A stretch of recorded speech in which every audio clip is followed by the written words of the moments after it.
झाड़ियों से प्रजा के लिए धर्म के द्वारा शांति मिला करेगी।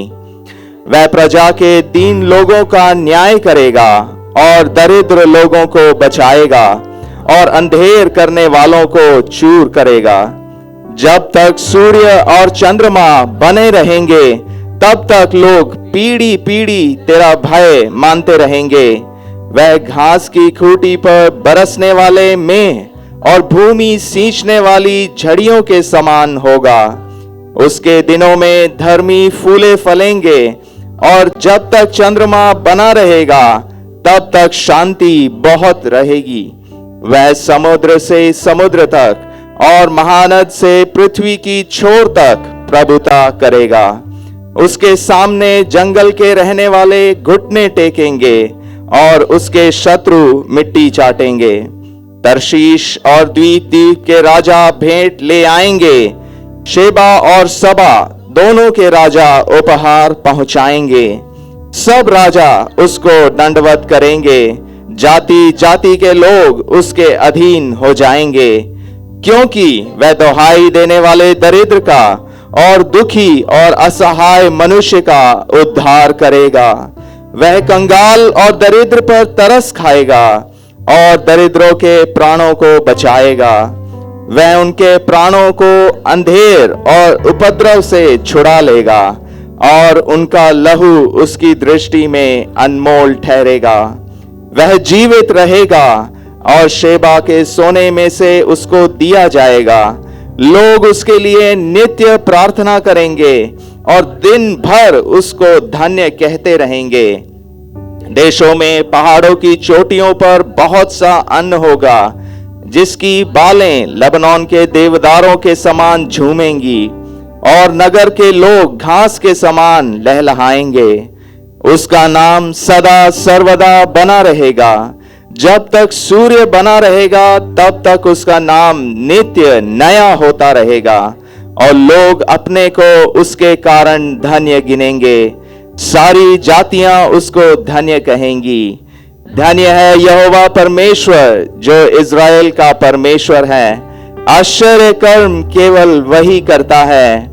उसका महिमा युक्त नाम सर्वदा धन्य रहेगा और सारी पृथ्वी उसकी महिमा से परिपूर्ण होगी। आमीन फिर आमीन। Hallelujah amen. एक राजा है जिसके राज्य की कोई सीमा नहीं। Hallelujah amen. एक राजा है जिसके राज्य का कोई अंत नहीं है। हालेलुया। एक राजा है हालेलुया जिसके राज्य में बहुत ही शांति और धार्मिकता फलेगी फूलेगी। हालेलुया। इसकी परिपूर्णता हम प्रभु यीशु मसीह के राज्य में देखते हैं। Hallelujah amen. उसने कहा मन फिराओ क्योंकि स्वर्ग का राज्य निकट आ गया है। हालेलुया। आइए हम सब धन्यवाद के साथ उस अनंत काल के राजा हालेलुया हालेलुया प्रभु यीशु मसीह की आराधना हम मिलकर स्तुति और धन्यवाद के साथ करें। Hallelujah amen. हालेलुया।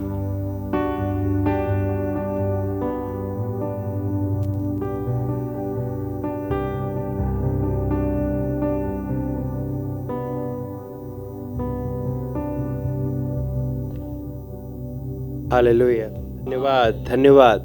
हालेलुया।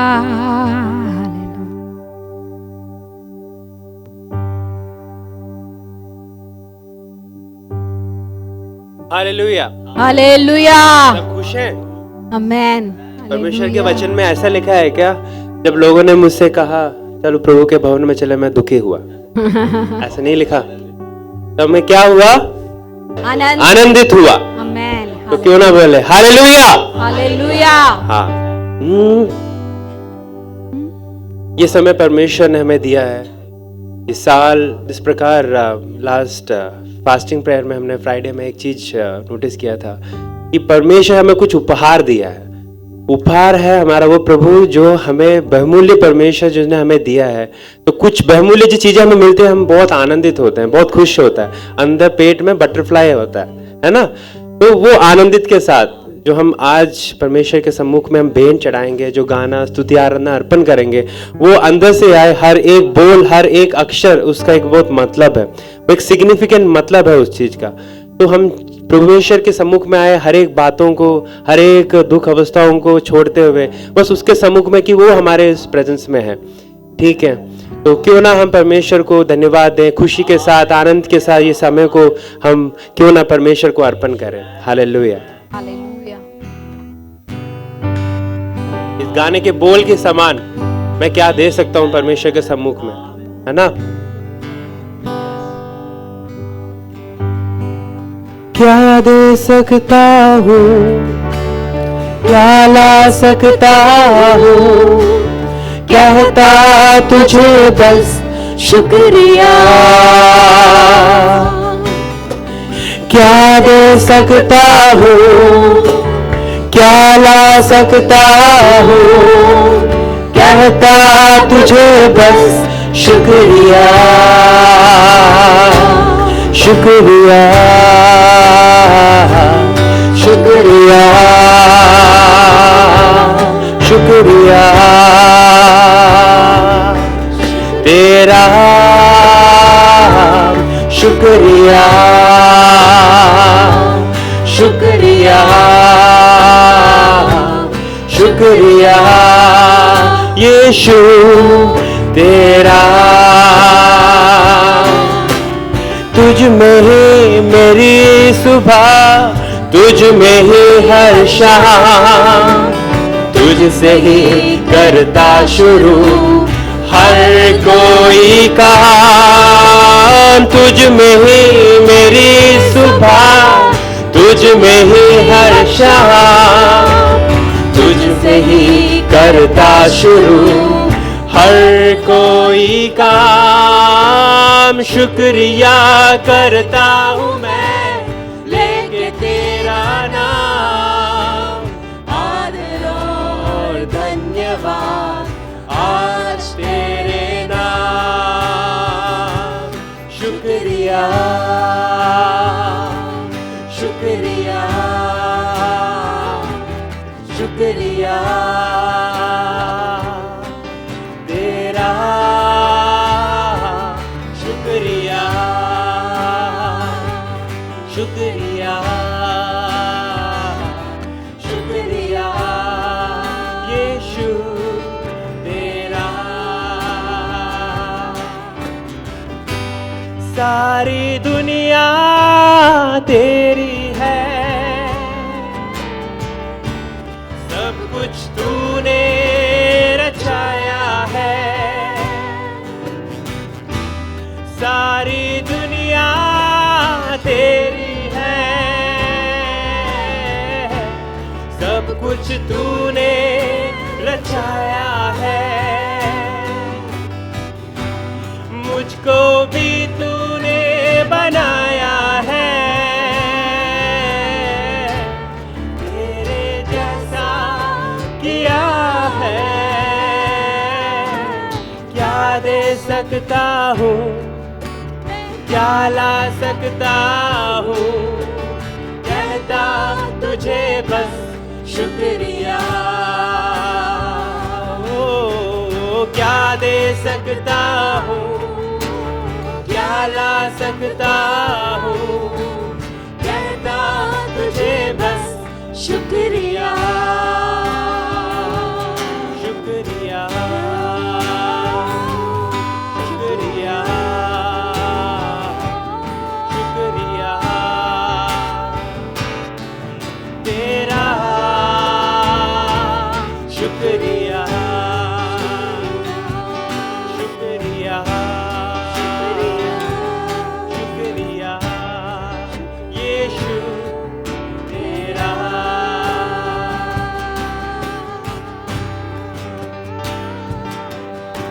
ओ हालेलुया,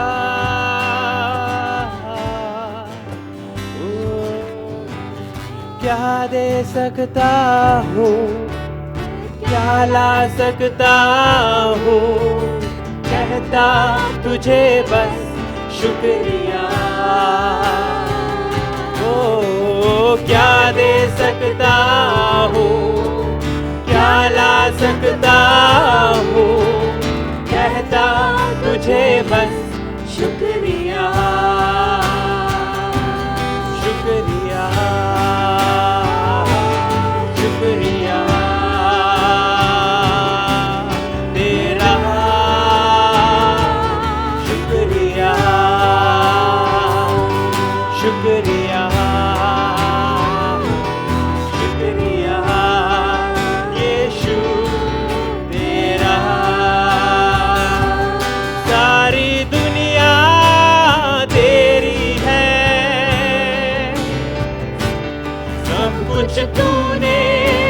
रचाया है। सारी दुनिया तेरी है, सब कुछ तूने रचाया है। मुझको भी तूने बनाया है, तेरे जैसा किया है। क्या दे सकता हूँ, क्या ला सकता हूँ, कहता तुझे बस शुक्रिया। क्या दे सकता हूँ, क्या ला सकता हूँ, कहता तुझे बस शुक्रिया। शुक्रिया शुक्रिया शुक्रिया तेरा, शुक्रिया शुक्रिया शुक्रिया यीशु तेरा। तुझ में ही मेरी सुबह, तुझ में ही हर शाम, तुझ में ही मेरी सुबह, तुझ में ही हर शाम। कितने लोग कह सकते तुझ में ही, तुझ में ही मेरी सुबह, तुझ में ही हर शाम, तुझ में ही मेरी सुबह, तुझ में ही हर शाम। शुक्रिया शुक्रिया शुक्रिया तेरा, शुक्रिया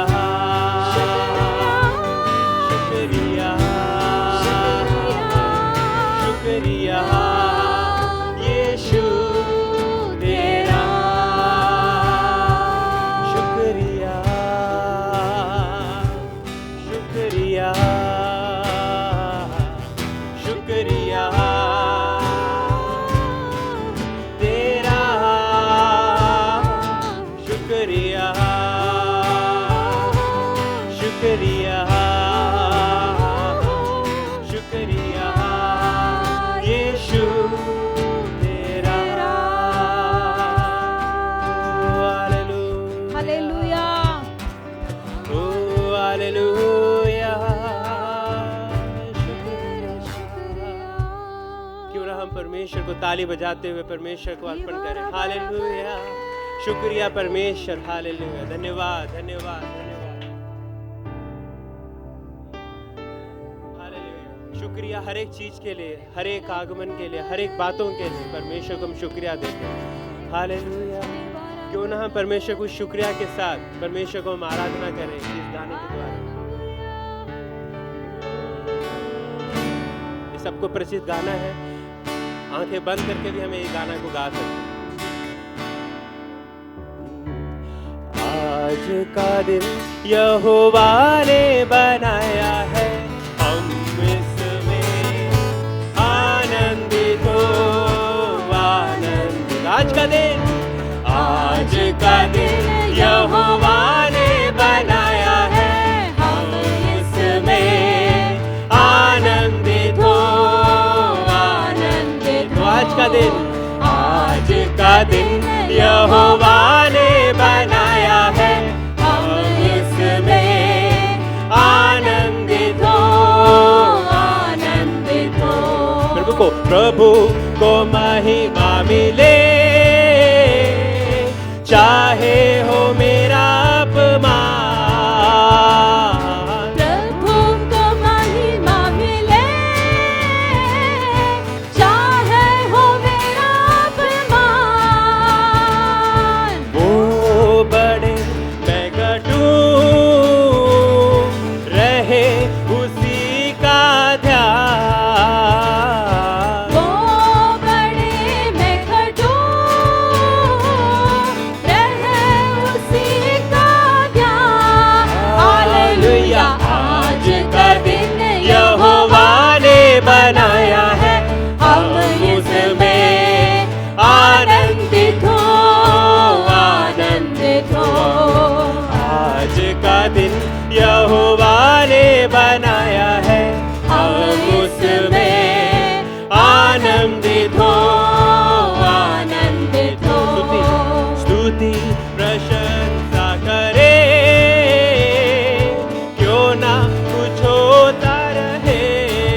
यहोवा ने बनाया है, हम इसमें आनंदित हो, आनंदित हो। आमीन। आज का दिन यहोवा ने बनाया है, हम इसमें आनंदित हो, आनंदित हो। आता हूँ तेरे पास, मुझको है तुझसे आस। आता हूँ तेरे पास, मुझको है तुझसे आस। मुझको कबूल कर ले, पापों से शुद्ध कर दे। मुझको कबूल कर ले, पापों से शुद्ध कर दे। आज का दिन यहोवा ने बनाया है, हम इसमें आनंदित हो, आनंदित हो। आज का दिन यहोवा ने बनाया है, हम इसमें आनंदित हो, आनंदित हो। स्तुति प्रशंसा करे, क्यों ना कुछ होता रहे। स्तुति प्रशंसा करे, क्यों ना कुछ होता रहे। उसको हम बातें रहे, चाहे जहां भी रहे। उसको हम पाते रहे, चाहे जहां भी रहे। आज का दिन यहोवा ने बनाया है, हम इसमें आनंदित हो, आनंदित हो। आमीन। आज का दिन यहोवा ने बनाया है, हम इसमें आनंदित हो, आनंदित हो। आमीन। आज का दिन यहोवा ने बनाया है, हम इसमें आनंदित हो, आनंदित हो। आता हूँ तेरे पास, मुझको है तुझसे आस। आता हूँ तेरे पास, मुझको है तुझसे आस। मुझको कबूल कर ले, पापों से शुद्ध कर दे। मुझको कबूल कर ले, पापों से शुद्ध कर दे। आमीन। आज का दिन यहोवा ने बनाया है, हम इसमें आनंदित हो, आनंदित हो। आज का दिन यहोवा ने बनाया है, हम इसमें आनंदित हो, आनंदित हो।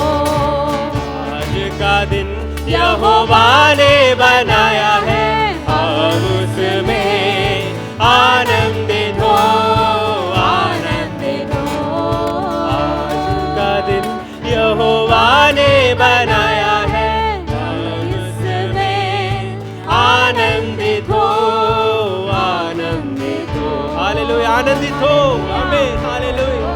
ओ जीसस। हालेलुया। कितना महत्वपूर्ण गाना है कि हम परमेश्वर आनंदित हो गए। परमेश्वर हालेलुया। परमेश्वर के इस भवन में आते हुए हम आनंदित हैं प्रभु। हालेलुया। वो हमारा पूरा बोझ को, हमें हर एक बातों को, दुष्क्लेशों को हटाते हुए परमेश्वर की ओर हम ताकते हैं कि प्रभु आज का दिन प्रभु ये आपने हमारे लिए बनाया है। हालेलुया। धन्य। कितना मनोहर गीत है परमेश्वर कि हम आपको अपना ये भेंट चढ़ाते हैं प्रभु। हालेलुया। हालेलुया। धन्यवाद, धन्यवाद। परमेश्वर हम प्रार्थना करते हैं हर एक प्रत्येक लोगों के लिए जो हर एक दुख अवस्थाओं से भी आए हुए हैं प्रभु। हालेलुया। हम चाहते हैं परमेश्वर ये बोझ प्रभु जी आप उठा लें प्रभु जी। हालेलुया। प्रभु जी समर्पण के गीत हम जो गा रहे हैं प्रभु। हालेलुया। वो आपके राज्य के लिए परमेश्वर, आपके राज्य के लिए परमेश्वर। हालेलुया। क्यों ना परमेश्वर हमें परमेश्वर भेंट प्रभु जी एक अच्छे फल के समान एक भेंट होने पाए प्रभु। हालेलुया।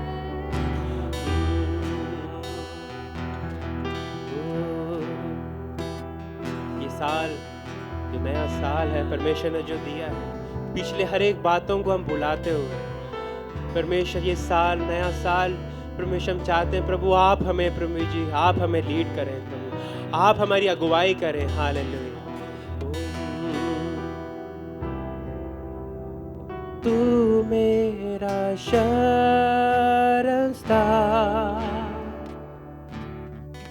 तू मेरा गढ़ है, संकट में मेरा दोस्त, मेरा प्रभु तू मेरा शरणस्थान,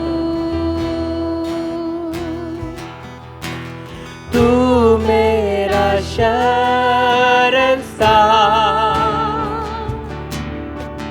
तू मेरा गढ़ है, संकट में मेरा दोस्त, मेरा प्रभु। आराधना करूं मैं पूरे दिल से, मैं तुझे ढूंढूंगा संपूर्ण जीवन में, तेरी सेवा करूंगा मेरी सारी चीजों से, मैं हूँ यहाँ। आराधना करूं,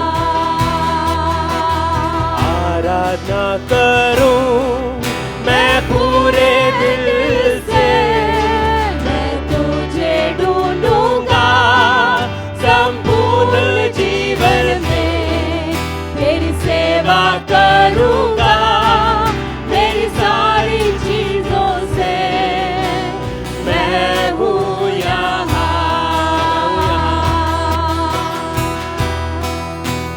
मैं हूँ यहाँ,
केवल तुझसे प्रेम करूं,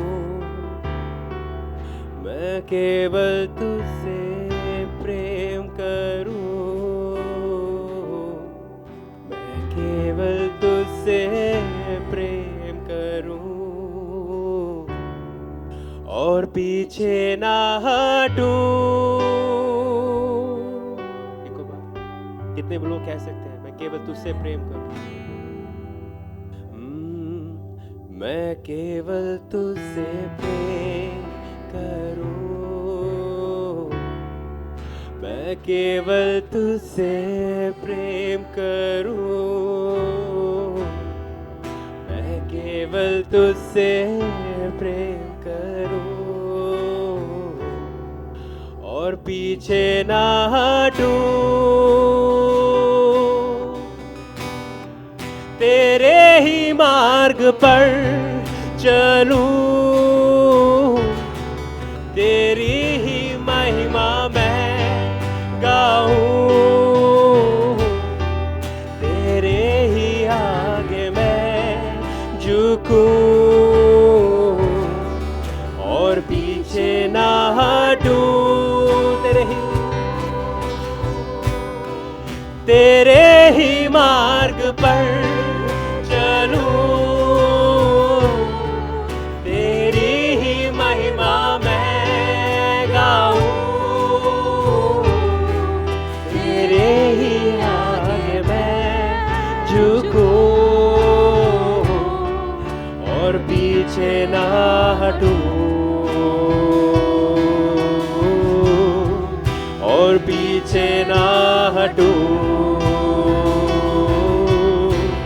और पीछे ना हटूं। इस प्रकार 2024 में हम कई बार पीछे हटे हैं, बड़े 2025 में ऐसा नहीं होगा। मैं पीछे नहीं हटूंगा। हालेलुया। प्रभु आप मुझे मार्गदर्शन करें। 2024 बेशक मेरे लिए परमेश्वर मैं पीछे हटा भी हूँ, बल्कि परमेश्वर ये 2025 मैं पीछे नहीं हटूंगा। हालेलुया। मैं केवल तुझसे प्रेम करूं, मैं केवल तुझसे प्रेम करूं, मैं केवल तुझसे प्रेम करूं और पीछे ना हटूं। तेरे ही मार्ग पर चलूं, तेरी ही महिमा मैं गाऊं, तेरे ही आगे मैं झुकूं और पीछे ना हटूं। कितने लोग आएंगे? तेरे ही मार्ग पर चलूं, तेरी ही महिमा मैं गाऊं, तेरे ही आगे मैं झुकूं और पीछे ना हटूं, और पीछे ना हटूं, मैं पीछे ना हटूं। मैं केवल तुझसे प्रेम करूं, मैं केवल तुझसे प्रेम करूं, मैं केवल तुझसे प्रेम करूं और पीछे ना हटूं। तेरे ही मार्ग पर चलूं, तेरी ही महिमा मैं गाऊं, तेरे ही आगे मैं झुकूं और पीछे ना हटूं, और पीछे ना हटूं, और पीछे ना हटूं। हालेलुया। धन्यवाद परमेश्वर प्रभु, हम पीछे नहीं हटेंगे प्रभु, हालेलुया। ये 2025 परमेश्वर हम समर्पण के साथ प्रभु, हालेलुया। आज के दिन प्रभु आपने जो गाने के द्वारा परमेश्वर आपको परमेश्वर ये भेंट अर्पण करने के लिए आपने सहायता किया, उसके लिए धन्यवाद, हालेलुया।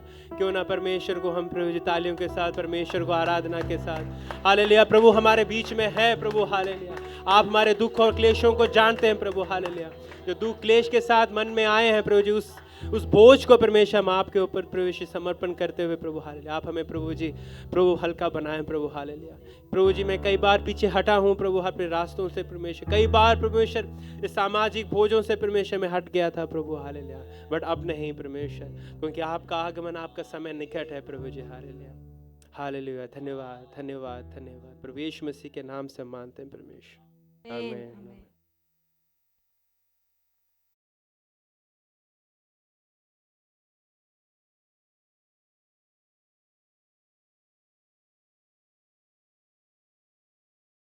Praise Lord, hallelujah. प्रभु का धन्यवाद इस सुंदर अवसर के लिए।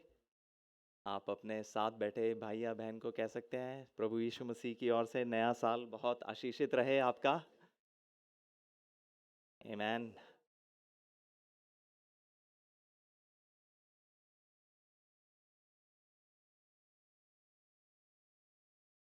Praise Lord, hallelujah. यस, हमने एक दूसरे को भी ग्रीट किया। प्रभु की ओर से हम सब के लिए यह साल बहुत ही आशीषित रहे।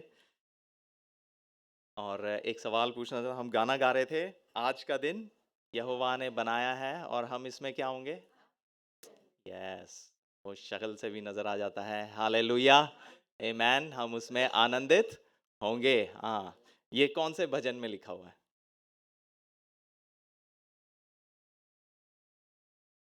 कौन बताएगा? यस, हाँ, 111। और कोई?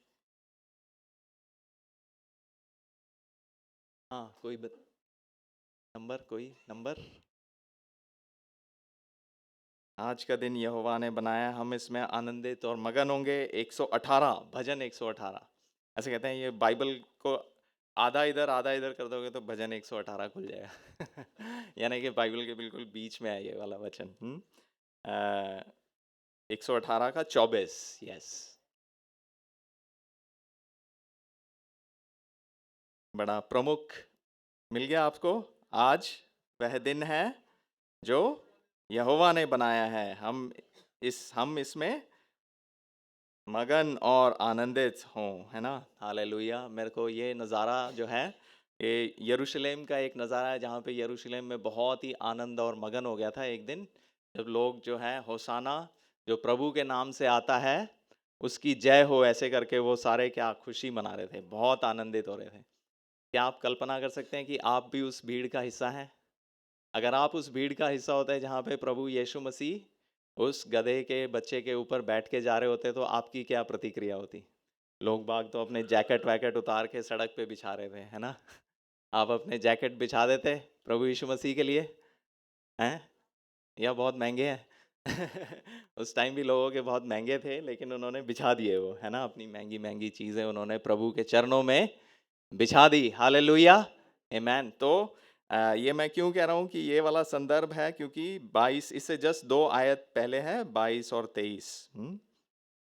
राज मिस्त्रियों ने जिस पत्थर को निकम्मा ठहराया वह कोने का सिरा हो गया। ये प्रभु यीशु मसीह ने कहा जब सारे लोग होसाना में प्रभु को स्तुति कर रहे थे, लेकिन फरीसी लोग बड़े चिढ़े हुए थे, है ना। तो फरीसी लोग यहाँ पे वो राजमिस्त्री हैं जिन्होंने कोने का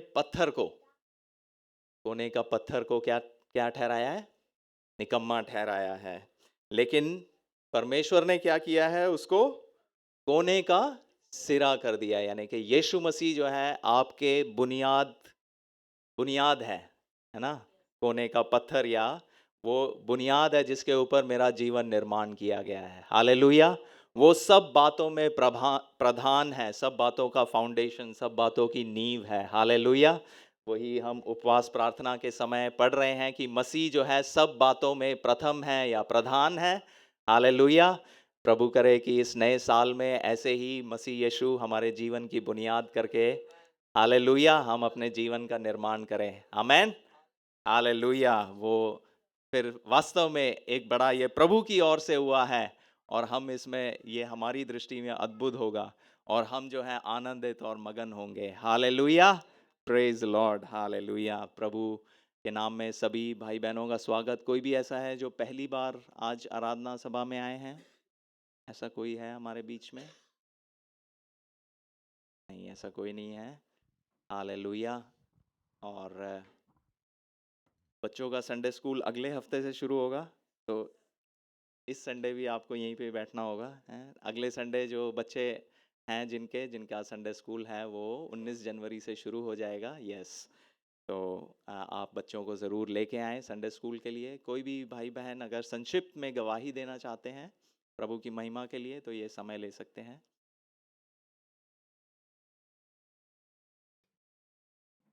भाई गौरव का भी स्वागत करते हैं हमारे बीच में। हालेलुया, नए साल में हमारे साथ संगति कर रहे हैं। Praise Lord. कोई भी ऐसे भाई बहन हैं जो प्रभु की महिमा के लिए गवाही देना चाहते हैं? ए,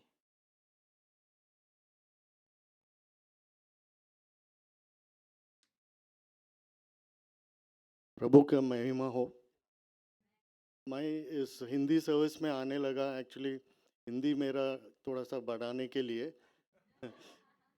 बट इस सर्विस में आने के बाद मुझे उससे और बहुत ज़्यादा बोनस में मिला, आप लोग के साथ संगति करने में मिला, एंड बहुत प्रोत्साहन हुआ। जब भी कोई आगे आके गवाही देता है बहुत प्रोत्साहन मुझे भी मिला, तो मैंने सोचा क्यों आप लोग को भी मेरा थोड़ा सा एक दो बात बता के प्रोत्साहन करूं। जो न्यू ईयर इंग्लिश सर्विस में मैंने जो गवाही दिया था वो 2 पॉइंट आपके सामने रखना चाहता हूँ, प्रभु का महिमा हो इसमें। तो पहले बात है, मेरा बेटी का पिछले साल वो डिग्री में पढ़ रही थी इस पिछले साल के शुरुआत में, और एग्जैक्टली 1 जनवरी को उसको जॉब भी मिल गया।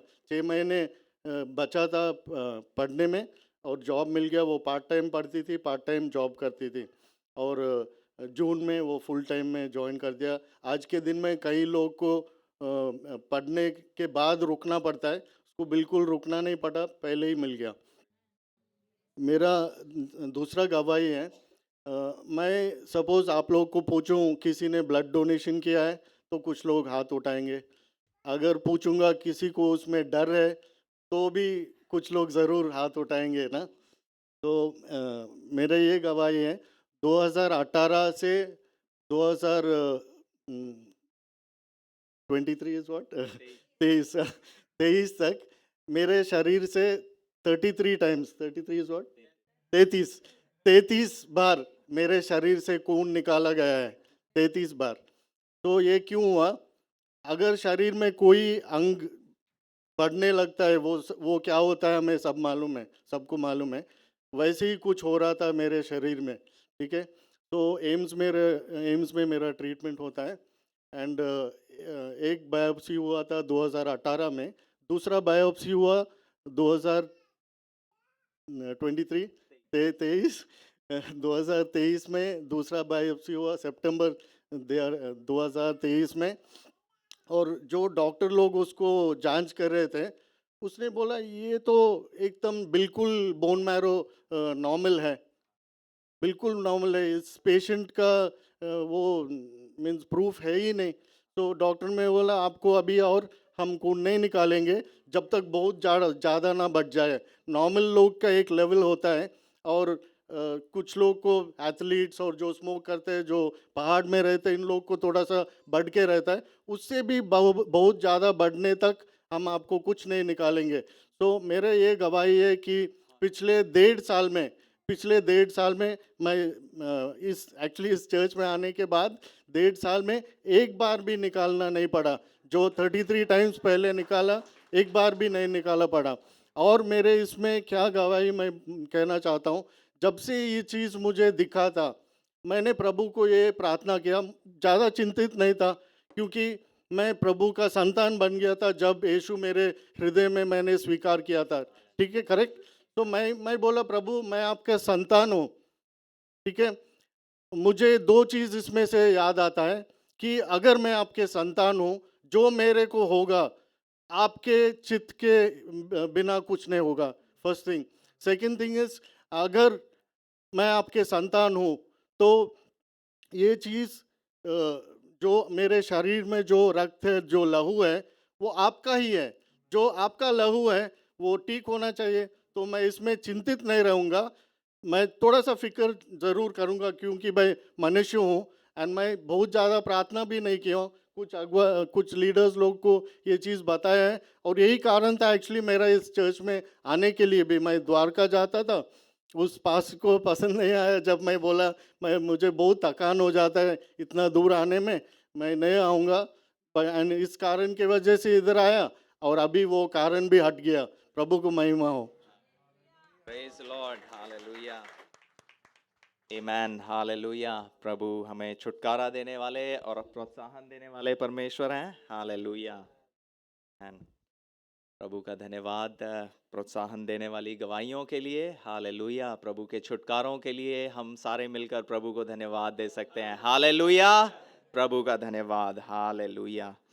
आमीन। हम भेंट और दशवांश और जो भी हमने निर्णय लिया है उसको देने के लिए समय लेंगे। मैं आपका ध्यान एक आयत की ओर ले जाना चाहता हूँ, इब्रानियों 13 उसकी 16वीं आयत।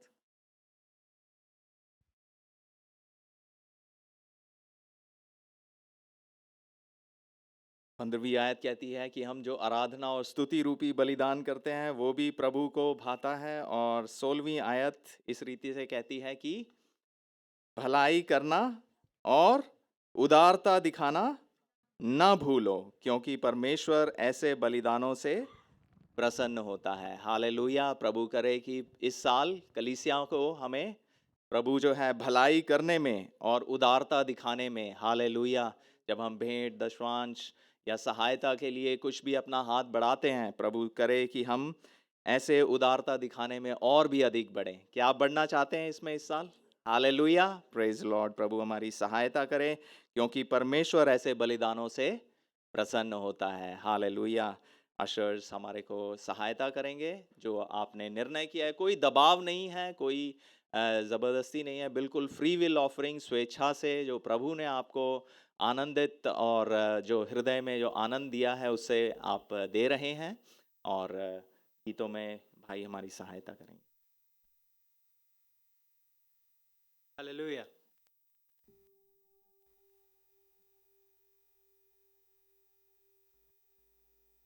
प्रोत्साहन वाली बात बोली, खून तो प्रभु का ही है, तो फिर किस बात की चिंता? जो मनुष्य है वो एक तो रहेगा ही, 1% तो रहेगा। पर परमेश्वर का वचन जो कहता है कि अगर मेरा विश्वास एक राई के दाने समान भी हो, पहाड़ वहां से हट जाए। तो कितना ही प्रोत्साहन वाली बात है जो ब्रदर ने बताया। हालेलुया, हालेलुया, धन्यवाद।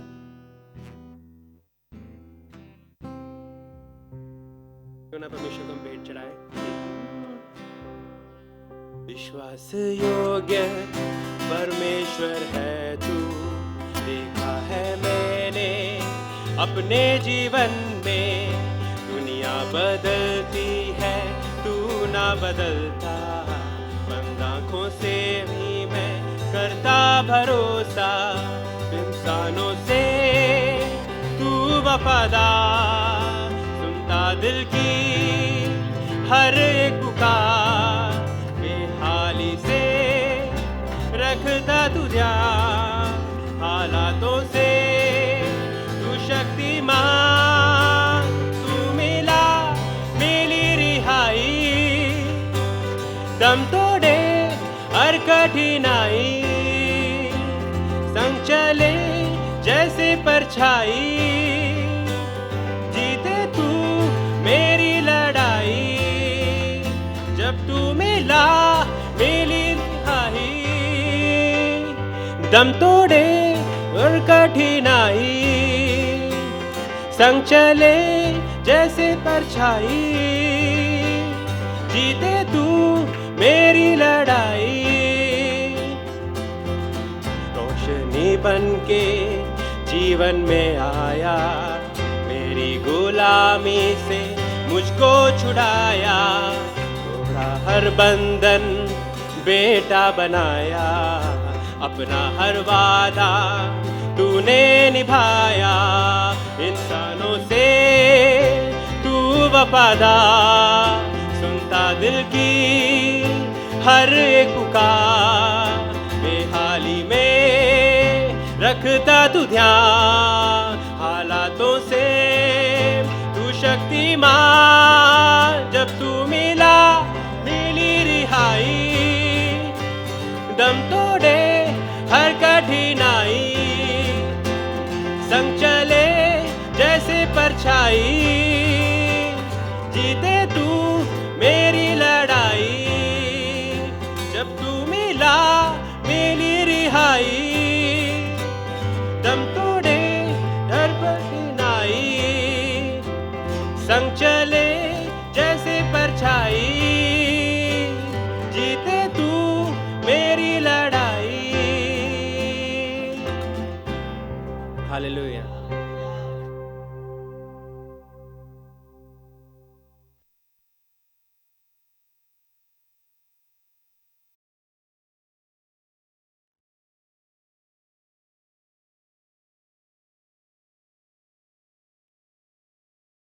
आइए हम सब बिछवाई की प्रार्थना के लिए खड़े हो जाएं।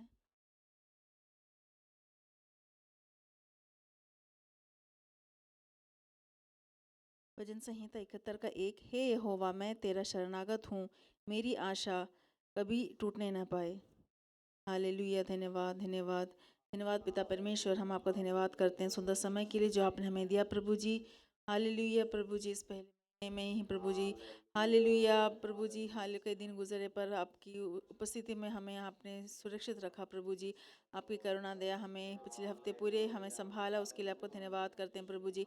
हमारी छोटी बड़ी सारी भी ज़रूरतों में आपकी आशीष बनी रहे, उसके लिए धन्यवाद करते हैं। लोग हालेलुया कितने प्रभु जी निराश हैं प्रभु जी अपने अपने परिस्थितियों में प्रभु जी, पर आपने हमें अपने मुश्किलों में भी आपके ऊपर भरोसा रखने के लिए आपने हमें तैयार किया, उसके लिए धन्यवाद करते हैं प्रभु जी। हम अपने सारी प्रार्थना विषयों को आपके हाथ में समर्पित करते हैं। हमारी कलीसिया में जो भी बीमार हैं उन सबको तेरे हाथ में सौंपते हैं प्रभु जी। बहन मौसमी के लिए प्रार्थना करते हैं जो डेंगू बुखार से पीड़ित हैं प्रभु जी। सिस्टर अनीता जी की पूरी चंगाई के लिए प्रार्थना करते हैं। शंकुतला आंटी की पूर्ण चंगाई, आरती की पूर्ण चंगाई, रजनी की बहन शीला की पूर्ण चंगाई के लिए प्रार्थना करते हैं। निशा शैली बहन लक्ष्मी की पूर्ण चंगाई के लिए प्रार्थना करते हैं। रानी आंटी, दीन दयाल अंकल, भाई संजय, विशाल की माता जी, इन सब की के लिए हम प्रार्थना करते हैं। इन सबको प्रभु जी आपके लहू के डेरे में बांधते हैं, इनको पूरी चंगाई दें प्रभु जी। हालेलुया। बहन सोनिया लांबा के पिताजी और माताजी की पूर्ण चंगाई के लिए प्रार्थना करते हैं। बहन शीला जिनको कैंसर है उनकी पूर्ण चंगाई के लिए प्रार्थना करते हैं प्रभु जी। हालेलुया प्रभु जी। हालेलुया। आपका वचन भेज कर इन सबको पूर्ण चंगाई प्रभु जी इन सबके ऊपर बोलते हैं प्रभु जी। हालेलुया। आप पर अपना भरोसा रखने के लिए इन सभी व्यक्तियों की मदद सहायता करें प्रभु जी। हालेलुया। प्रार्थना करते हैं प्रभु जी आगामी विधानसभा चुनावों के लिए प्रार्थना करते हैं। आपका प्रभु जी हाथ हम इन चुनावों के ऊपर बोलते हैं प्रभु जी। आपकी इच्छा अनुसार हर एक चुनाव और उनके प्रभु जी हालेलुया आने पाएँ प्रभु जी। हालेलुया। कलीसिया के नौजवानों के लिए प्रार्थना करते हैं जो अपने विवाह के लिए प्रार्थना कर रहे हैं, उनके लिए सही प्रभु जी हालेलुया साथ ही आप उनके लिए दें प्रभु जी। हालेलुया। हमारे वातावरण में भी प्रभु जी जो भी स्मॉग है और पोल्यूशन के भी द्वारा जो भी मुश्किलें हैं उन सबको यीशु के नाम से हम दूर हटाते हैं प्रभु जी। हालेलुया। हालेलुया। कई लोग प्रभु जी सांस संबंधी समस्याओं में भी जूझ रहे हैं, उन सबको प्रभु जी आप प्रभु जी अच्छे वायु दें प्रभु जी कि वो अच्छे सांस लेने पाएँ प्रभु जी। हालेलुया। प्रार्थना करते हैं जो लोग नौकरी के लिए देख रहे हैं प्रभु जी उनके लिए भी आप नई राह खोलें प्रभु जी। हालेलुया। हालेलुया प्रभु जी तेरी इच्छा इनके जीवनों में पूरी होने पाए प्रभु जी। हालेलुया। अच्छे मौसम के लिए प्रार्थना करते हैं प्रभु जी। ठंड की इस मौसम में हमारे बच्चों को, बुजुर्ग माता पिताओं को, जवानों को, सभी को सुरक्षित रखना प्रभु जी। तेरी करुणा सभी के ऊपर बोलते हैं प्रभु जी। आर्थिक अवस्था में भी जो लोग हैं उन सभी की आवश्यकताओं को प्रभु जी आप पूरी करें प्रभु जी। हालेलुया। पारिवारिक शांति और एकता के लिए प्रार्थना करते हैं प्रभु जी। हमारे विश्वासी भाई बहन परिवारजन जो भी दोस्त जो भी आपके उद्धार में नहीं उन सब के लिए प्रार्थना करते हैं प्रभु जी। आपका उद्धार उनके जीवन में भी आने पाए प्रभु जी। हालेलुया। कलीसिया के सभी लोगों के तेरे हाथ में सौंपते हैं प्रभु जी। हम सब तेरे हालेलुया विश्वास में और बढ़ें प्रभु जी। हालेलुया। मुश्किल चुनौतियों के समय में भी अपना भरोसा आप पर रखने के लिए हम सभी की मदद करें प्रभु जी। हालेलुया। हम अपने देश के लिए प्रार्थना करते हैं, देश के सरकार के लिए, प्रधानमंत्री, राष्ट्रपति, अन्य शासकों के लिए प्रार्थना करते हैं। उन सबको अपनी बुद्धि समझ से भरें प्रभु जी कि वो देश को, लोगों को प्रभु जी हालेलुया। सही रीति से प्रभु जी हालेलुया उनकी प्रभु जी चलाएं प्रभु जी हालेलुया। हालेलुया। देश के अविश्वासी लोगों के लिए प्रार्थना करते हैं जो अंधकार में हैं, प्रभु जी कि वो भी हमारी तरह आपकी इस प्रभु जी उजाले में आने पाएं प्रभु जी हालेलुया। और अपनी ज़िंदगी के भरोसे को अपने ऊपर आपके ऊपर रखें प्रभु जी हालेलुया। और जो लोग प्रभु जी आपके नाम पे सत्ता में हैं प्रभु जी हाले हमारे देश में और अन्य देशों में उन सबको तेरे हाथ में सौंपते हैं प्रभु जी। उन्हें हिम्मत और धैर्य दे प्रभु जी मुश्किल समयों में प्रभु जी हालेलुया आप पर अपना भरोसा रखने के लिए और इन समयों में गुजर के जाने के लिए उन्हें मदद करें प्रभु जी हालेलुया। और प्राकृतिक आपदाओं को महामारी रोग युद्ध इन सभी अवस्थाओं को तेरे हाथ में समर्पित करते हैं प्रभु जी। लोगों के जीवन में जो भी मुश्किलें हैं चुनौतियां हैं असुरक्षा की अवस्थाएं हैं प्रभु इन सब से प्रभु जी अब हाँ प्रभु जी अपने लोगों को आप बचाएं प्रभु जी हालेलुया। तेरे नाम की महिमा हो प्रभु जी। आपके आगमन के लिए हम तैयार रहें प्रभु जी। अपने आप को हमारे बच्चों को परिवारों को हम प्रभु जी तेरे आगमन के लिए तैयार करें उसके लिए आप हमारी मदद सहायता करें प्रभु जी हालेलुया। धन्यवाद करते हैं चढ़ाए हुए भेंटों के लिए हर एक हाथ जो बड़े उन सब के लिए धन्यवाद जो नहीं चढ़ा पाए उनके लिए भी धन्यवाद कि आने वाले दिनों में उनके भी हाथ आप आशीषित करें प्रभु जी हालेलुया। भेंट और दशवांश दोनों को प्रभु जी आप आशीषित करें प्रभु जी हालेलुया। धन्यवाद करते हैं प्रभु जी। प्रभु के दास जो भी आपके वचन लेके आए वो आपकी पूर्ण अभी प्रभु जी आत्मा की अगुवाई में आपके वचन को हमें दें प्रभु जी हालेलुया। और आपके नाम की महिमा होने पाए प्रभु जी हालेलुया। हमें भी मदद करें कि हम पूर्ण ध्यान से प्रभु जी आपके वचन को सुने और उसको अपने जीवन में लागू करने पाए प्रभु जी हालेलुया। धन्यवाद सारी आदर महिमा आपको देते हैं। आपने हमारी प्रार्थनाओं को सुना उत्तर दिया उसके लिए धन्यवाद। यीशु मसीह के मीठे नाम से मांगते हैं सुनो और ग्रहण कर पिता।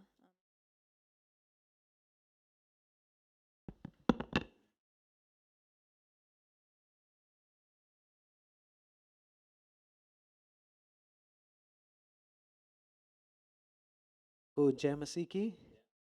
परमेश्वर का धन्यवाद एक और सुंदर दिन प्रभु ने दिया उसकी उपस्थिति में आकर उसकी बाट जोने के लिए।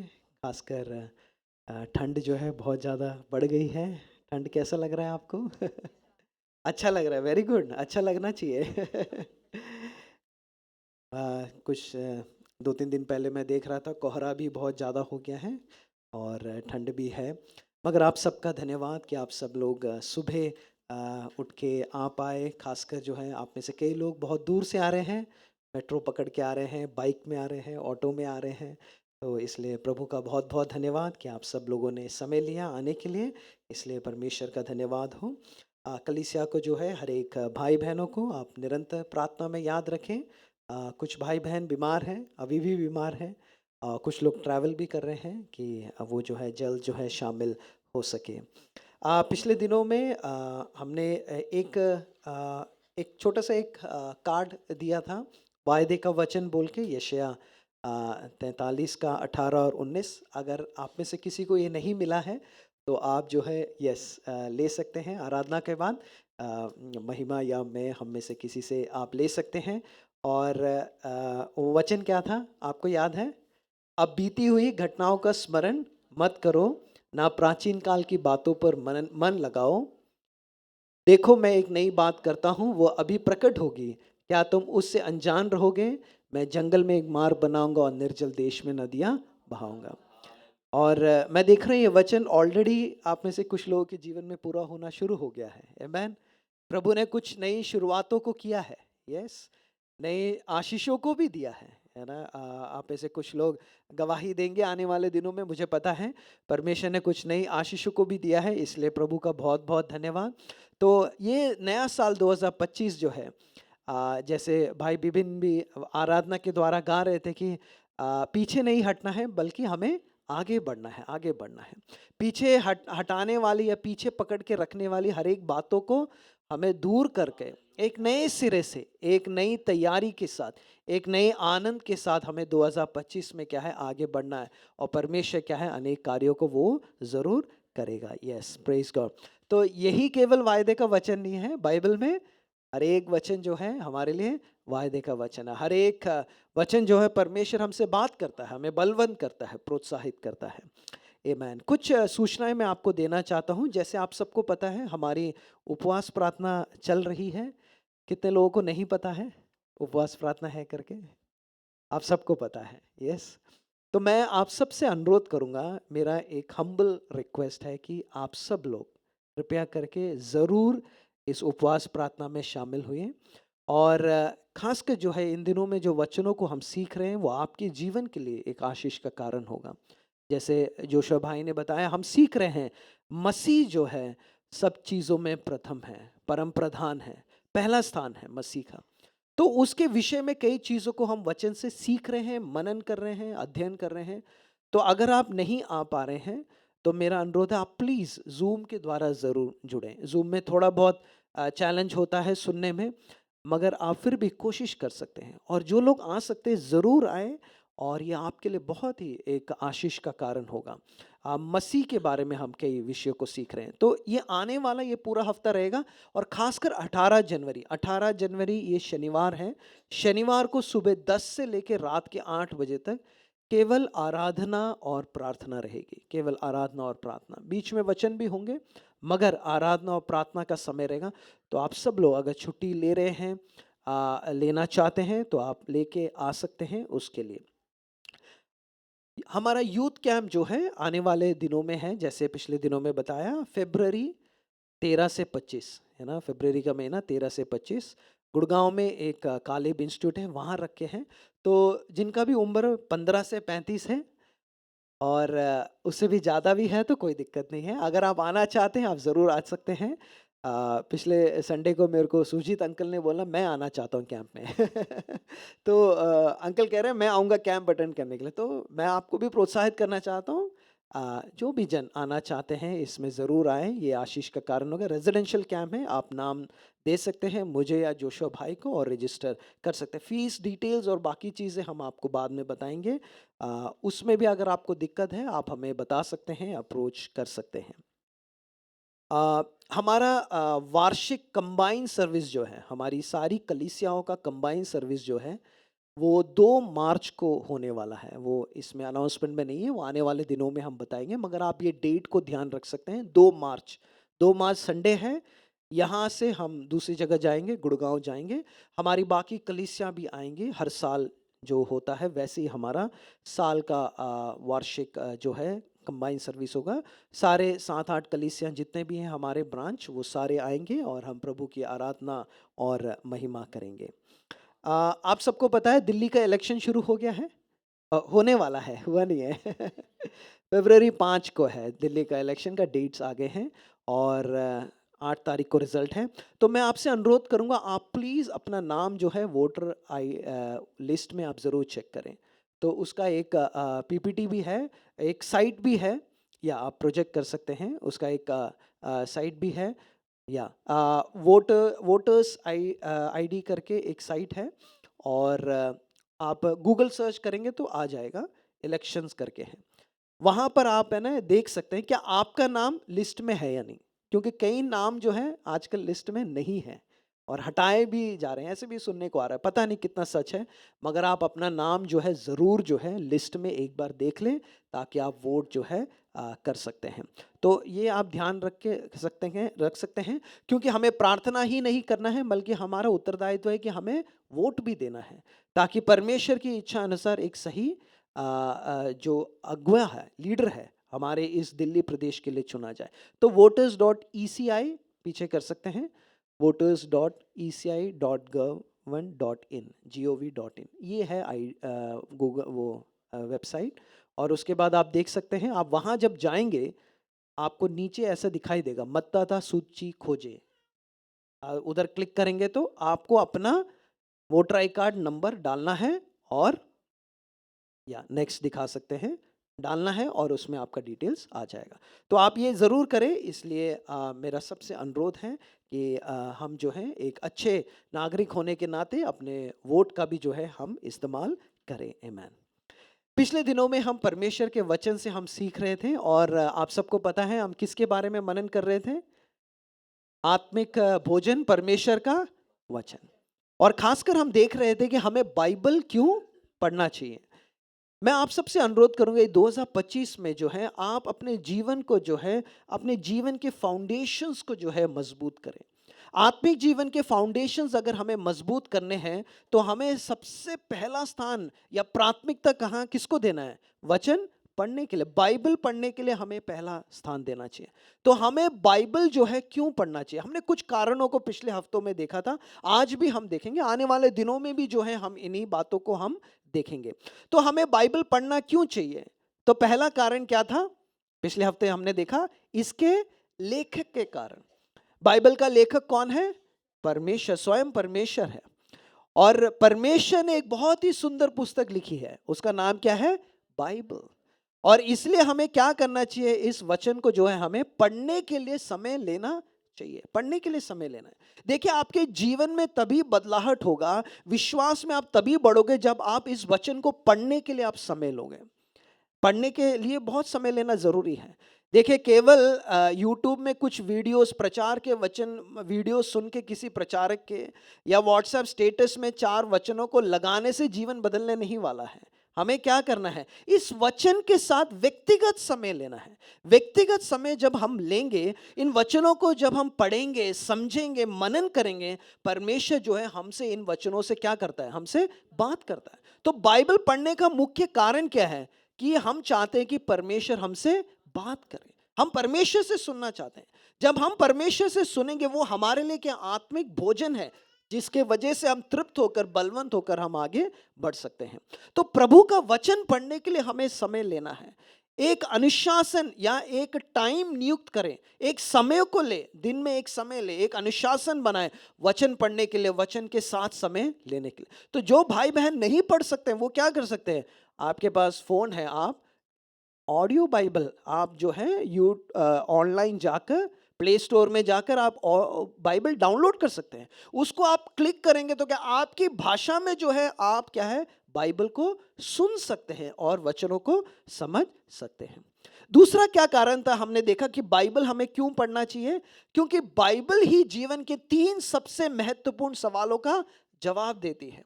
और जीवन के सबसे 3 महत्वपूर्ण सवालों का सवाल क्या है, जो दुनिया भर, विश्व में लोग, हर कोई जो है खोज रहा है। पंडित लोग खोज रहे हैं, जो है ज्ञानी लोग खोज रहे हैं, हर एक जन इसकी खोज में है, वैज्ञानिक भी खोज रहे हैं, हर एक जन इसकी, सदियों से जो है यही पुकार रही है, यही सवाल उनके मन में उठ रहे हैं। आज भी लोगों के मन में यही सवाल है। आप नौजवानों से बात करोगे, बड़े लोगों से बात करोगे, अनेक अनेक हस्तियों से बात करोगे, उनके मन में भी यही सवाल है। क्या सवाल है? पहला सवाल कि हम कहाँ से आए हैं। पहला सवाल यह है, क्या है, हम कहाँ से आए। उनको नहीं पता वो कहाँ से आए। वो अनेक अनेक क्या है तरीकों से बता रहे हैं। कोई कह रहे हैं कि हम क्या है, जानवर से आए, कोई कह रहे हैं कि हम ऐसे ही बन गए, कोई विश्वास ही नहीं करते कहाँ से आए। मगर बाइबल क्या कहती है, हम कहाँ से आए, हमें किसने रचा है? परमेश्वर ने हमें रचा है। हमारे रचने वाला कौन है? परमेश्वर। हमें बनाने वाला कौन है? परमेश्वर। हम उसकी ओर से आए हैं। और दूसरा सवाल, हम यहाँ क्यों है, हम इस संसार में क्यों है, परमेश्वर ने हमें इस संसार में क्यों रखा है? अपनी इच्छा के हिसाब से जीवन व्यतीत करने के लिए, अपनी मनमर्जी करने के लिए, हम जो चाहे वैसे जीवन व्यतीत करने के लिए नहीं। प्रभु ने हमें रखा है किसके लिए? उसकी इच्छा को पूरी करने के लिए, उसकी महिमा के लिए परमेश्वर ने हमें रखा है। तो इसलिए आप अपने जीवन में जो भी कुछ करेंगे, है ना, चाहे छोटे से छोटा कार्य हो, चाहे आप नौकरी कर रहे हो, घर में हो, समुदाय में हो, आपके संबंधों में, आपके लेन देन में, आपकी बातों में, हर चीज के द्वारा किसकी महिमा होनी चाहिए? परमेश्वर की महिमा होनी चाहिए। एक वचन हम पढ़ते हैं यशायाह की पुस्तक, उसका 43 का 7 हम पढ़ेंगे। यशायाह 43 उसका 7वां पद पढ़ सकते हर हैं। एक को जो मेरा कहलाता है, जिसको मैंने अपनी महिमा के लिए सृजा, जिसको मैंने रचा और बनाया है। यस, वचन क्या कहता है? हर एक को जो मेरा कहलाता है, जिसको मैंने अपनी महिमा के लिए सृजा है। तो परमेश्वर ने हमें क्या है, बड़े ही अद्भुत रीति से बनाया। हम स्पेशल हैं परमेश्वर के सामने। प्रभु ने समय लेके हमें बनाया। हम उसके क्या है, हाथ के कारीगरी है, मतलब कि हम उसके वर्कमैनशिप है, मतलब कि हम बहुत ही सुंदर हैं। बड़े ही अद्भुत रीति से प्रभु ने हमें बनाया है। किस लिए बनाया? उसकी महिमा के लिए बनाया है। तो हम अपने जीवन में जो भी कुछ कर रहे हैं, जब हम इस संसार में हैं, हमें क्यों रखा है? उसकी महिमा के लिए रखा है। तो जो भी हम करेंगे, जो भी क्षेत्रों में हम हैं, हमारा जीवन ऐसे होने पाए कि हम उसकी महिमा के लिए हम जिए। तीसरा सवाल यह है, क्या है? हम कहाँ जा रहे हैं। अनेक लोगों को नहीं पता, अनेक लोग कह रहे हैं कि यहीं खत्म हो जाएगा मृत्यु के साथ। कुछ लोग कह रहे हैं कि नहीं, और जो है है ना, उसके बाद मरने के बाद दोबारा क्या है, जानवर के रूप में पैदा हो जाएंगे, या फिर कुछ लोग कुछ और रीति से कह रहे हैं, या फिर कुछ और, कोई लोग कोई और बातें कह रहे हैं। मगर बाइबल क्या कहती है, हम कहाँ जा रहे हैं हमारे मृत्यु होने के बाद, या प्रभु यीशु मसीह के आगमन के बाद हम कहाँ जा रहे हैं? हम उस स्वर्ग में अनंत काल के लिए प्रभु के साथ क्या है, हम जीवन बिताने के लिए जा रहे हैं। अनंत काल के जीवन के हम भागीदार हैं। तो हमारा एक डेस्टिनी है, हमारा एक जगह है जहां परमेश्वर ने तय किया है हमारे लिए। हमारा जीवन यहीं पे खत्म नहीं हो जाएगा, उल्टा हमारा जीवन जो है शुरू होने वाला है, वो अनंत काल का जीवन। अनंत काल का जीवन के बारे में आप सोचेंगे तो क्या है, अनंत काल के लिए है, हजारों हजारों करोड़ों करोड़ों कभी ना खत्म होने वाला ऐसा एक साल जब हम परमेश्वर के साथ हमेशा के लिए वास करेंगे। आप इतना सोचते ही क्या है, आपका दुख और दर्द गायब हो जाएगा। आप बस इतना ही कल्पना कीजिए, अनंत काल के लिए, हजारों करोड़ों साल के लिए आप किसके साथ है? परमेश्वर के साथ, उसकी उपस्थिति में, उसका आनंद उठाते हुए, उसके क्या है, उसके साथ आराधना महिमा करते हुए हमेशा के लिए हम उसके साथ वास करेंगे। वहाँ दुख नहीं होगा, दर्द नहीं होगा, आंसू नहीं होंगे, बोझ नहीं होंगे, बीमारी नहीं होगी, मृत्यु नहीं होगी। ऐसा एक समय, इसलिए हमें क्या करना है, अपने जीवन को तैयार करना है। और हमारा जीवन किसके लिए जीना है? उसकी महिमा के लिए जीना है। तो हम कहाँ जा रहे हैं? उस अनंत काल के जीवन के लिए हम जा रहे हैं। वो है हमारा डेस्टिनी, वो है हमारा जगह।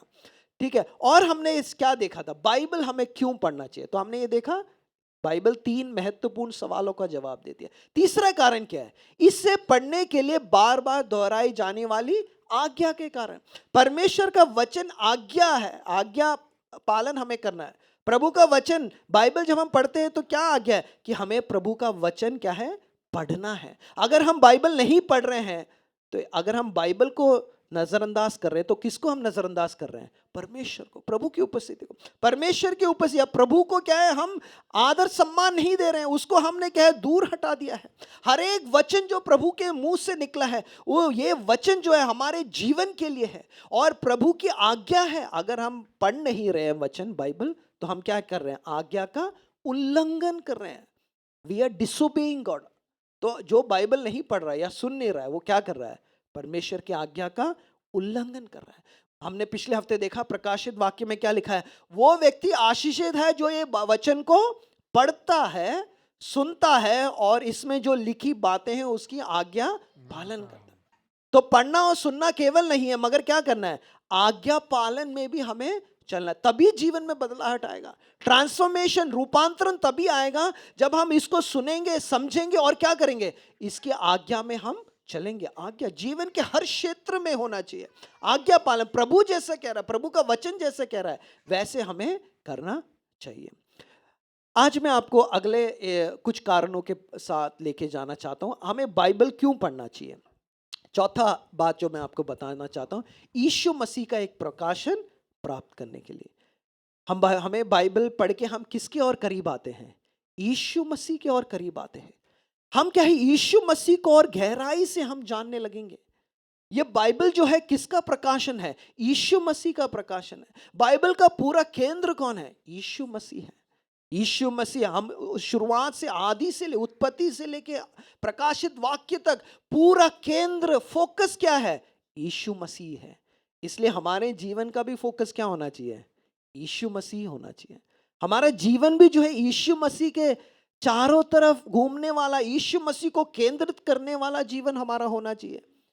जैसे जिनके घरों में छोटे छोटे बच्चे हैं वो समझ सकते हैं इस बात को, है ना। छोटे बच्चे जब होते हैं तो क्या आप अपना कुछ काम कर सकते हैं क्या जाके? नहीं, बहुत मुश्किल होता है ना। छोटे बच्चे जब होते हैं तो उनका देखभाल करना होता है, अगर उनको संभालना होता है, उनको अकेले छोड़ के नहीं जा सकते हैं, उनको समय में खाना खिलाना होता है। अगर वो रो रहे हैं तो फिर, अगर सोच लो बच्चे रो रहे हैं तो क्या आप उनकी अगर वो रो रहे हैं तो नज़रअंदाज करके कुछ और काम में लग सकते हैं? आप नहीं लग सकते, है ना।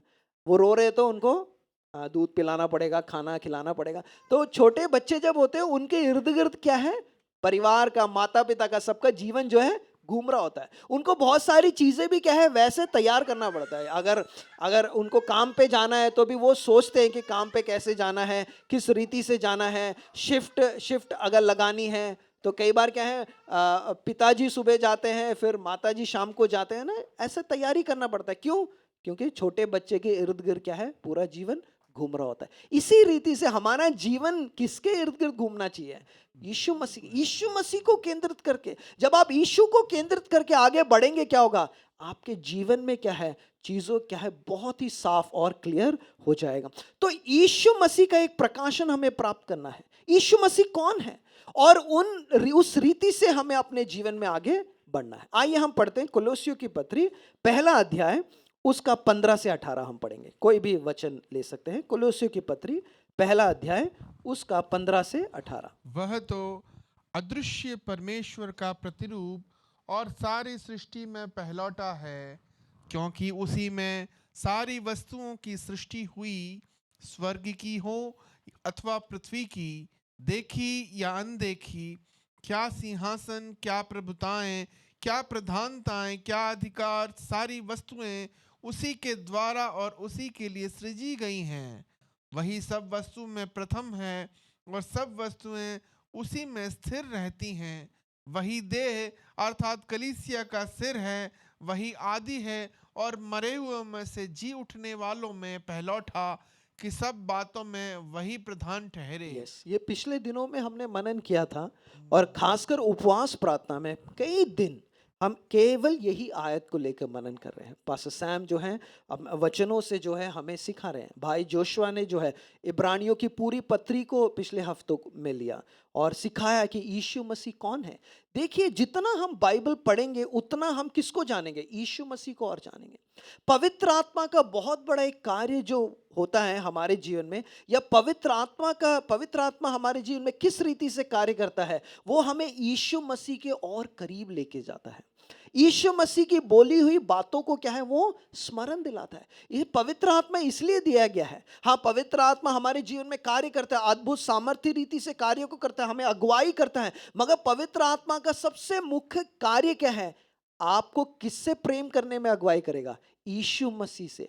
यीशु मसीह को और जानने के लिए पवित्र आत्मा क्या करेगी? आपको अगुवाई करती रहेगी। पवित्र आत्मा का मुख्य कार्य यह है कि आप यीशु मसीह को और जानें, यीशु मसीह से और प्रेम करें, यीशु मसीह की आराधना करें, यीशु मसीह की महिमा करें, यीशु मसीह आपके जीवन का केंद्र हो जाए, यीशु मसीह को पहला स्थान देते हो अपने जीवन में बढ़े।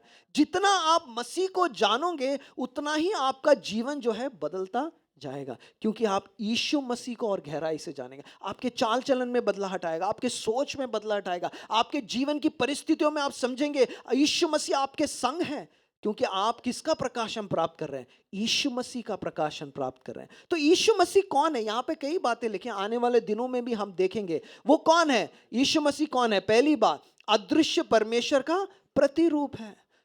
तो परमेश्वर को कोई अपनी आंखों से नहीं देख सकता, कोई भी मनुष्य नहीं देख सकता, मगर परमेश्वर ने अपने आप को प्रकट किया है। वो देह धारण करके इस संसार में आया है, और वो परमेश्वर कौन है? यीशु मसीह है। तो जिसने यीशु मसीह को देख लिया उसने किसको जान लिया? परमेश्वर को जान लिया। तो इसलिए लिखा है वो अदृश्य परमेश्वर का प्रतिरूप है। परमेश्वर को हम मनुष्य अपनी आंखों से नहीं देख सकते, कितना भी कोशिश कर ले नहीं देख सकते, मगर परमेश्वर ने स्वयं अपने आप को हमारे बीच में प्रकट किया। किसके द्वारा? यीशु मसीह के द्वारा। यीशु मसीह, प्रभु यीशु मसीह क्या है? परमेश्वर ने देह को धारण करके क्या है, हमारे बीच में उसने डेरा डाला। तो अदृश्य परमेश्वर का प्रतिरूप है। दूसरा क्या है? वो सारी सृष्टि में पहलौठा है। जब आप 15 से 17 पढ़ोगे आप जान सकते हैं कि सारी सृष्टि क्या है, किसके द्वारा बनाई गई है? यीशु मसीह के द्वारा बनाई गई। हम देखते हैं परमेश्वर के द्वारा लिखा है, मगर हम स्पष्ट रीति से क्या जानते हैं? यीशु मसीह के द्वारा बनाई गई है सारी सृष्टि। सब कुछ रचने वाला वही है, आपको और मुझे बनाने वाला वही है। और यीशु मसीह सब चीजों का मालिक है, सब चीजों का मिरास है, सब चीजों के ऊपर हक रखने वाला वही है। यीशु मसीह क्या है? आदि से है और अनादि काल का क्या है? वो परमेश्वर है। सब चीजों से पहले से ही वो है, वो अनादि काल से है। और यीशु मसीह सब वस्तुओं को क्या है, स्थिर रखता है, सस्टेन करता है। मतलब कि परमेश्वर ने इस संसार को बना के छोड़ नहीं दिया, परमेश्वर ने आपको और मुझे रच के उसने छोड़ नहीं दिया। वो क्या कर रहा है, वो हमें संभालने वाला परमेश्वर। इसका मतलब क्या है, वो आपके जीवन के साथ बहुत रुचि रखता है, वो आपके संग है, आपके साथ है, आपके अंदर है, आपकी उसकी उपस्थिति आपके हमेशा आपके जीवन में है, और वो आपको अगुवाई करता है। वो आपको छोड़ने वाला परमेश्वर नहीं है, वो छोड़ के चले नहीं गया। दूसरे हम कई जगहों में हम देखते हैं, कई चीज़ों में लोगों के द्वारा सुनते हैं, कई ग्रंथों में हम देखते हैं कि परमेश्वर ने क्या है, धरती को बनाया, सृष्टि की रचना की और छोड़ के चले गए। ऐसे कई कहानियां हम सुनते हैं। नहीं, प्रभु यीशु मसीह क्या है, वो रचने वाला परमेश्वर है, वो हमें संभालने वाला परमेश्वर है, वो हमारे संग है। तो आपके जीवन की परिस्थितियों में वो आपको छोड़ के नहीं गया है, वो आपके साथ है। आपको ये क्या है, विश्वास करना है, आपको अनुभव करना है अपने जीवन में। कई बार जीवन में जब प्रॉब्लम्स आती है तो हमें क्या लगता है, परमेश्वर ने मुझे छोड़ दिया है, या प्रभु तो कुछ नहीं कर रहे हैं, परमेश्वर कोई कार्य नहीं कर रहे हैं, मेरे जीवन में कुछ आश्रय नहीं है, मेरे जीवन में कुछ रास्ता नहीं खुल रहा है। हमें ऐसा लगता है कि प्रभु हमारे साथ नहीं है। नहीं, मैं कहना चाहता हूं, वो आपको बनाने वाला है और आपको थामने वाला और आपको चलाने वाला परमेश्वर भी वही है, वही सब वस्तुओं को स्थिर रखने वाला है।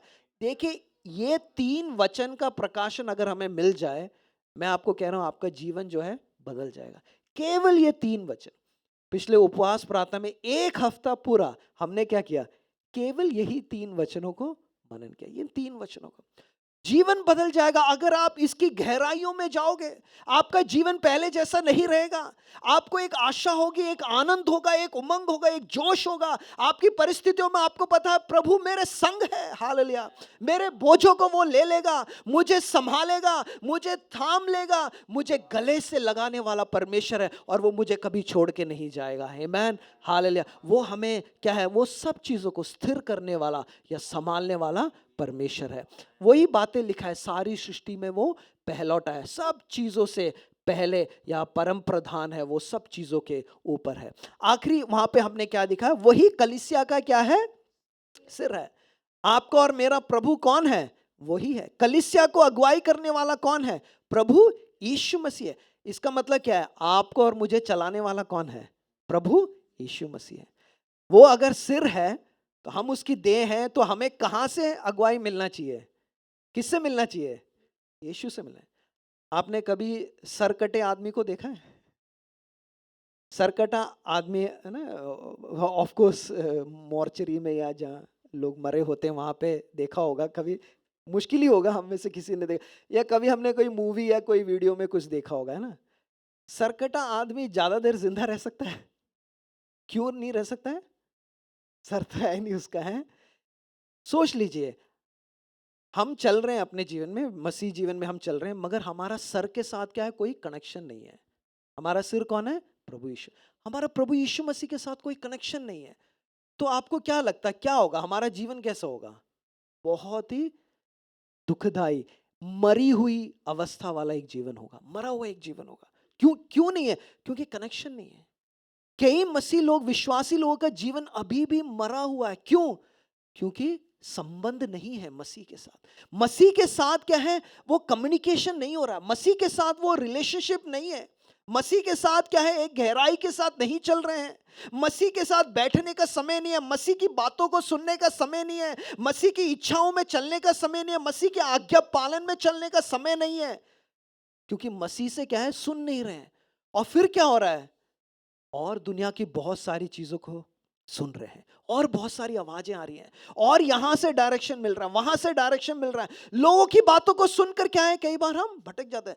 सबसे ज्यादा क्या करता है शैतान, क्या है, हमें भरमाने में लगा है। इसलिए हे प्रियो, सिर के साथ या प्रभु यीशु मसीह के साथ वो संबंध में, कनेक्शन में, वो कम्युनिकेशन बनाते हुए आपको चलना है। तो यीशु मसीह कौन है, वो अदृश्य परमेश्वर का प्रतिरूप, सारी सृष्टि में पहलौठा, वही कलीसिया का सिर है। देखिए, ये वचनों को अगर आप अध्ययन करेंगे, आप प्रभु यीशु मसीह को आप गहराई से जानेंगे। यीशु मसीह का प्रकाशन जितना आएगा, उतना आपका जीवन जो है बदलने लगेगा, आपका जीवन में एक बदलाहट होने लगेगा। आमेन, प्रेज यू लॉर्ड, हालेलुया। पिछले दिनों में जब मैं प्रार्थना में बैठा होता, परमेश्वर की आत्मा मेरे हृदय में ऐसे डाल रही थी कि हम अनेक लोग जो है अपने युद्धों को जो है बहुत अकेले लड़ रहे हैं। हमारे जीवन में बहुत संघर्ष है, बहुत युद्ध चल रहे हैं। प्रार्थना में जब बैठा था प्रभु ने एक दर्शन दिखा, और मैं विश्वास को ये दर्शन या कलीसिया के लिए, हम में से अनेक लोगों के लिए है कि हम अपने जीवन के युद्धों को क्या है अकेले में लड़ रहे हैं। हम लगे हुए हैं, कोशिश कर रहे हैं, मेहनत कर रहे हैं, मगर कहीं जा नहीं रहे, कहीं पहुंच नहीं रहे हैं। क्यों नहीं पहुंच रहे हैं? क्योंकि मसीह जो है उस युद्ध में हिस्सा नहीं है, मसीह को हमने शामिल नहीं किया, या मसीह को अपने जीवन का केंद्र नहीं बनाया। हे प्रियो, मैं आपको कहना चाहता हूं, आपके जीवन के संघर्ष और युद्धों को आप किसके हाथ में दे दो? परमेश्वर के हाथ में दे दो। आपको लड़ने की जरूरत नहीं है, आपको क्या है हताश निराश होने की जरूरत नहीं है, आपको पीछे हटने की जरूरत नहीं है। आप मसीह को बस केंद्र बनाएं, मसीह के प्रकाशन में आप बढ़े, वो आपके जीवन के युद्धों को लड़ेगा। हालेलुया। जिस चीजों के लिए आप परेशान हो रहे हैं, निराश हो रहे हैं, 2024 में जो बातें थी जिसकी वजह से आप पीछे जा रहे थे, प्रभु कह रहा है वो मेरे हाथ में दे दो। 2025 में क्या है, मैं तुम्हारे लिए युद्धों को लड़ूंगा, मैं तुम्हें जय को दूंगा, मैं तुम्हारे लिए कार्यों को करूंगा। मगर उसके लिए आपको क्या करना है? मसीह को अपने जीवन का केंद्र बनाना है, मसीह के प्रकाशन में बढ़ना है, मसीह के साथ एक घनिष्ठ संबंध में आगे बढ़ना है। आइए हम एक वचन को पढ़ते हैं, भजन संहिता सैम्स 73। सैम 73 आप आ जाइए, उसका हम पढ़ेंगे 1 और 2, कोई भी पढ़ लीजिए। भजन संहिता। सचमुच इज़राइल के लिए अर्थात शुद्ध मन वालों के लिए परमेश्वर भला है।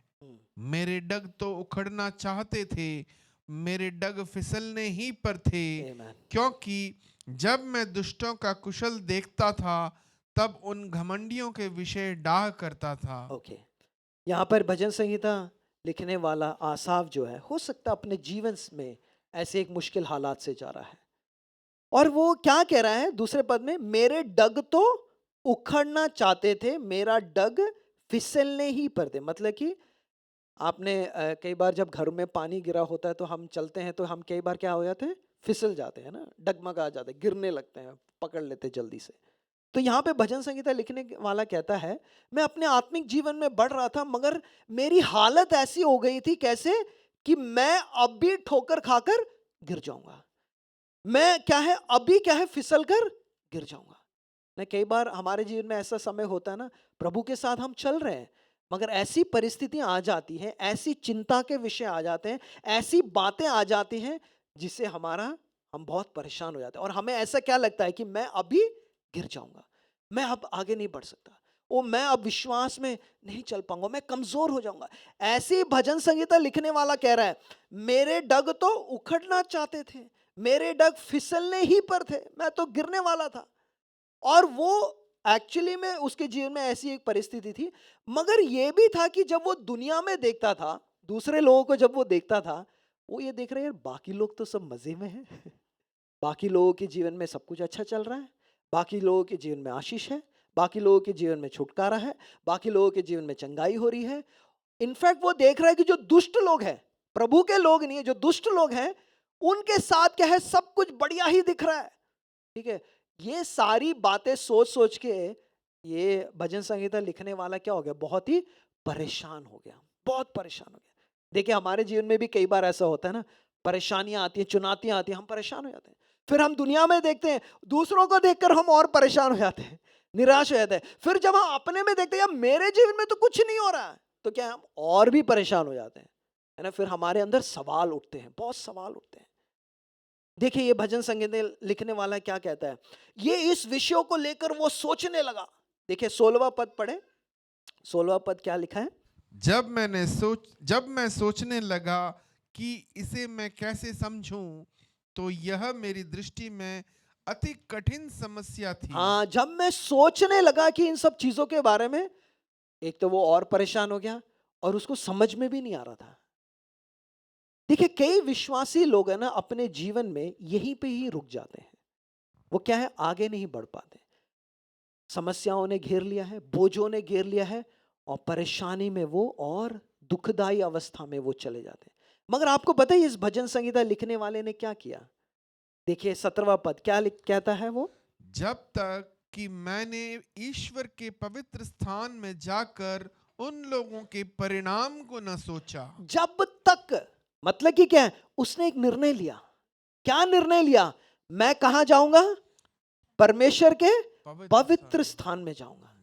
क्योंकि मुझे कुछ समझ में नहीं आ रहा है, मुझे समझ में नहीं आ रहा है ये क्यों हो रहा है, मुझे समझ में नहीं आ रहा प्रभु तू रास्ता क्यों नहीं खोल रहा है, मुझे समझ में नहीं आ रहा प्रभु मेरे जीवन में आशीष क्यों नहीं है, प्रभु मेरे जीवन में कब कार्य होंगे, मुझे कुछ समझ में नहीं आ रहा है, मैं बोझ से दबा हुआ हूं।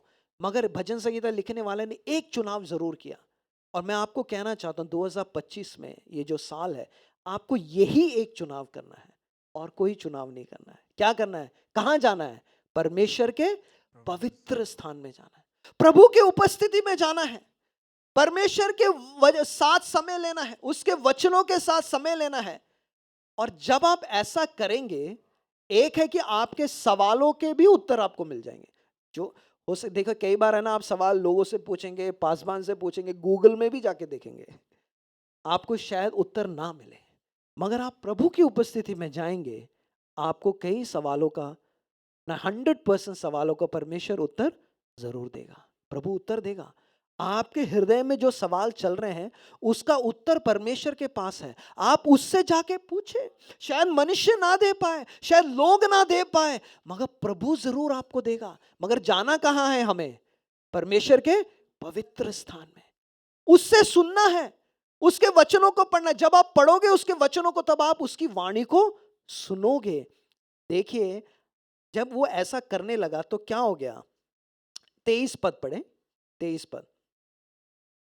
मैं निरंतर तेरे संग ही था, तूने मेरे दाहिने हाथ को पकड़ रखा।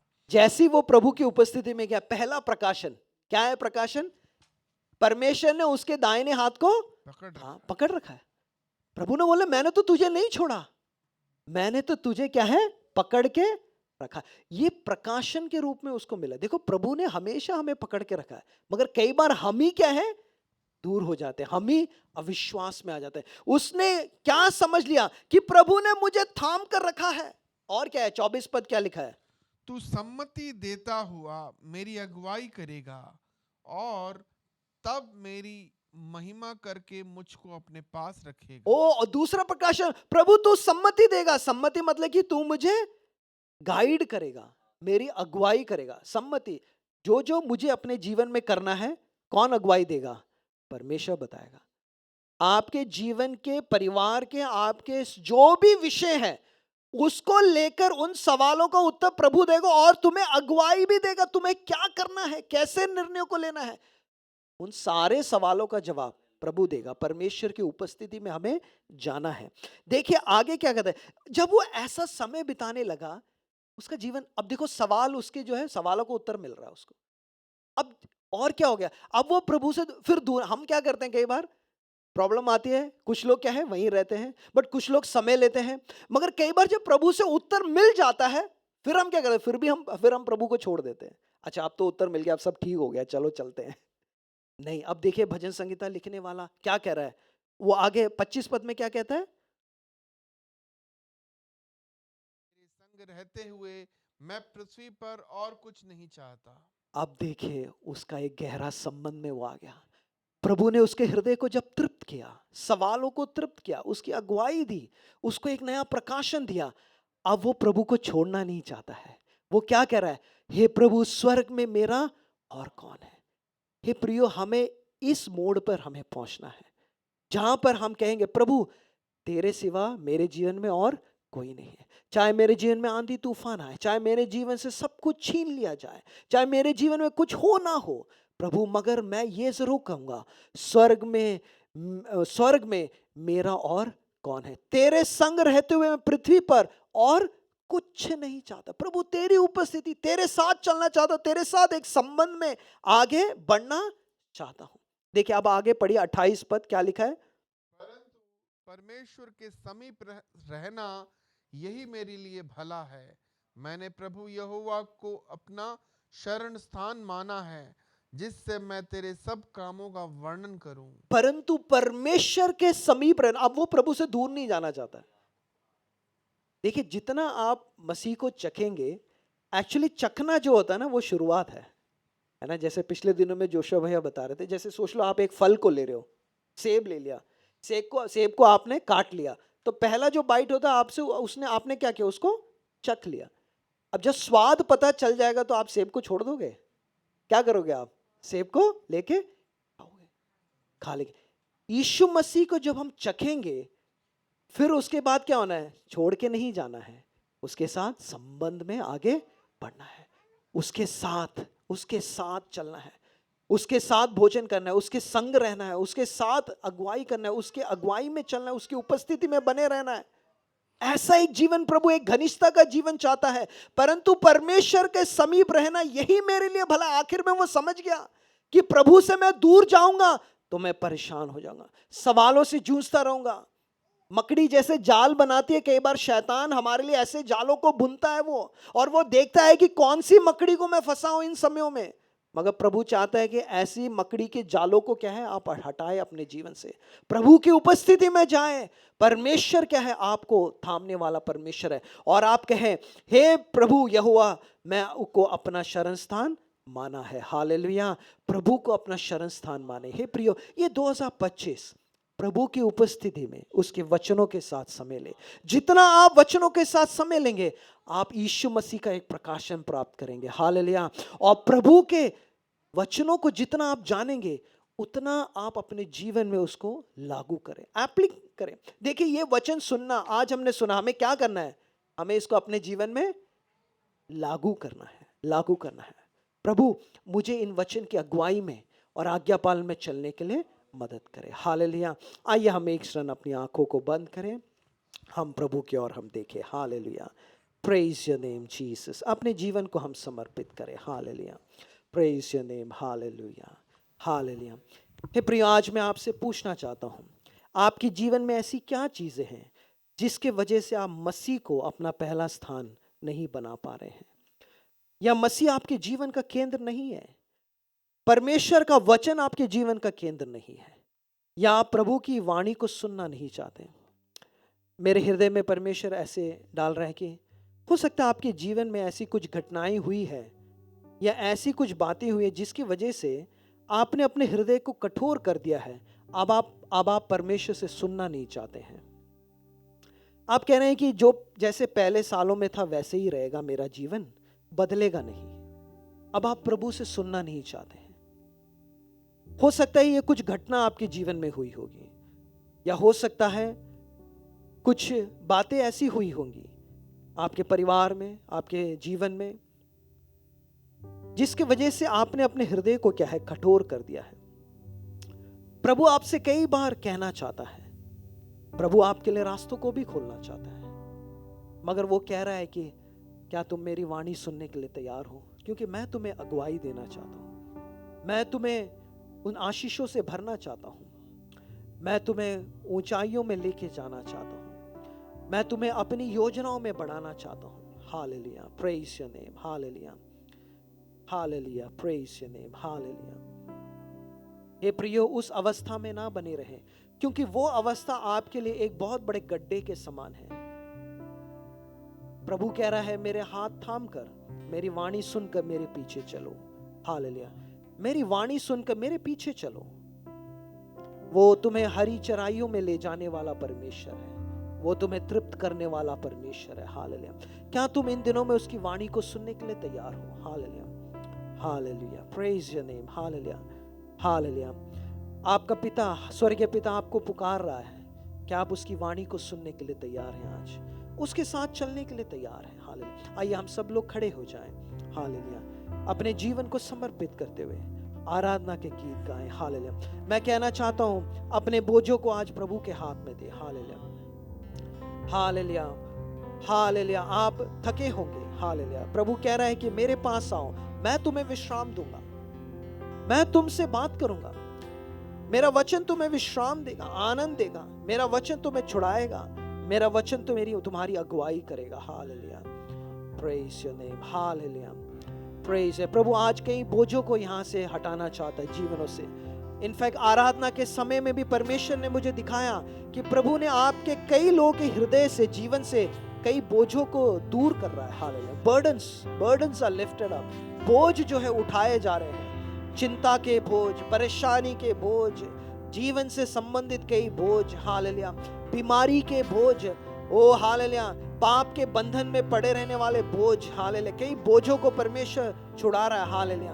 प्रभु की आत्मा आज यहाँ पे एक नए सिरे से कार्य कर रही है, एक जीवन पनप रहा है यहाँ पर, हालेलुया, जीवन आ रहा है, हालेलुया, हालेलुया। मसीह का जीवन बह रहा है आपके जीवन में, हालेलुया। मसीह का लहू आपके जीवन में है, हालेलुया। उसके लहू से आप छुड़ाए गए हैं, hallelujah, hallelujah, praise your name, hallelujah, hallelujah. प्रभु से बात करें, हालेलुया। आइए हम एक आराधना का गीत गाते हुए समर्पित करें अपने जीवन।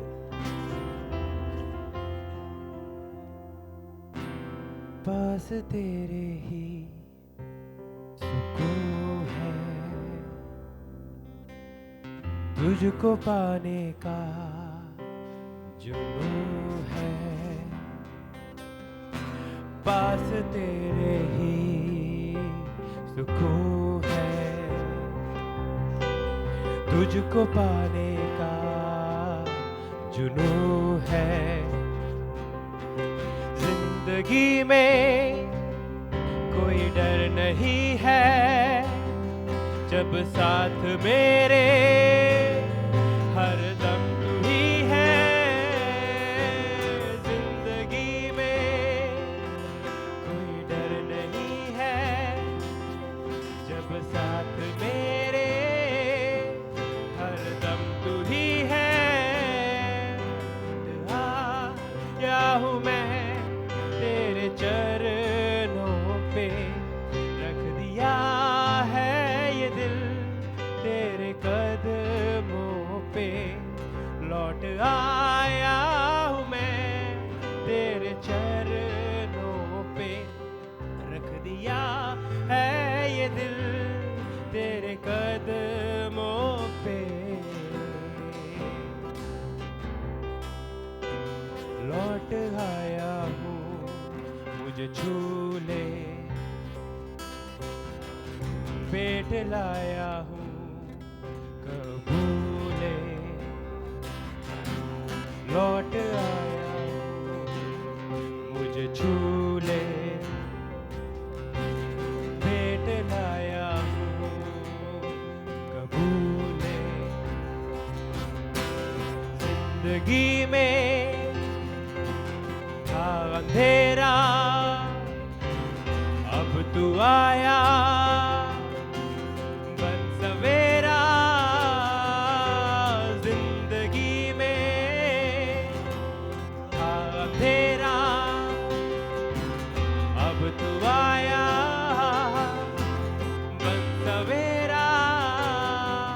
लौट आया हूँ मैं तेरे चरणों पे, रख दिया है ये दिल तेरे कदमों पे। लौट आया हूँ मैं तेरे चरणों पे, रख दिया है ये दिल तेरे कदमों पे। लौट आया हूँ मैं तेरे चरणों पे, रख दिया है ये दिल तेरे कदमों पे। Hallelujah, hallelujah. भजनकार कहता है जब वह हार गया था तो प्रभु उसके हृदय की चट्टान बना। हालेलुया, वो उसका शरण स्थान बना। प्रभु यीशु मसीह का वचन कहता है, इसलिए जो कोई मेरी ये बातें सुनकर उन्हें मानता है वह उस बुद्धिमान मनुष्य के समान ठहरेगा जिसने अपना घर चट्टान पर बनाया है। हालेलुया। प्रभु हम प्रार्थना करते हैं इस वर्ष प्रभु, हालेलुया प्रभु, हालेलुया, चट्टान पर स्थित, दृढ़ नींव पर स्थित प्रभु जीवनों का निर्माण आप कलीसिया में प्रभु प्रत्येक जीवनों में करें। हालेलुया, आमेन, आमेन, हालेलुया।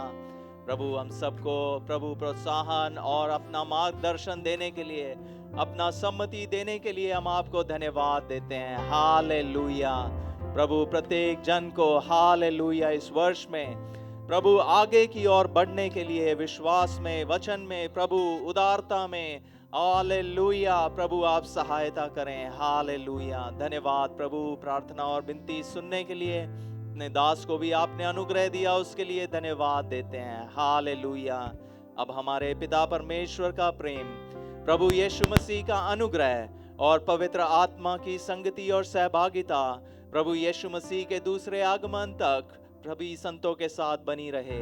आमेन। Hallelujah, hallelujah, hallelujah.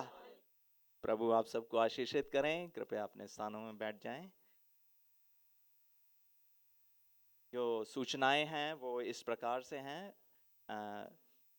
खुशी सिस्टर के पिताजी और सिस्टर दीपमाला ने गाड़ी ली है, उसके लिए वो मिठाई लेकर आए हैं। ज़रूर मुंह मीठा करके आप और उनके आनंद में सहभागी होके जाएं।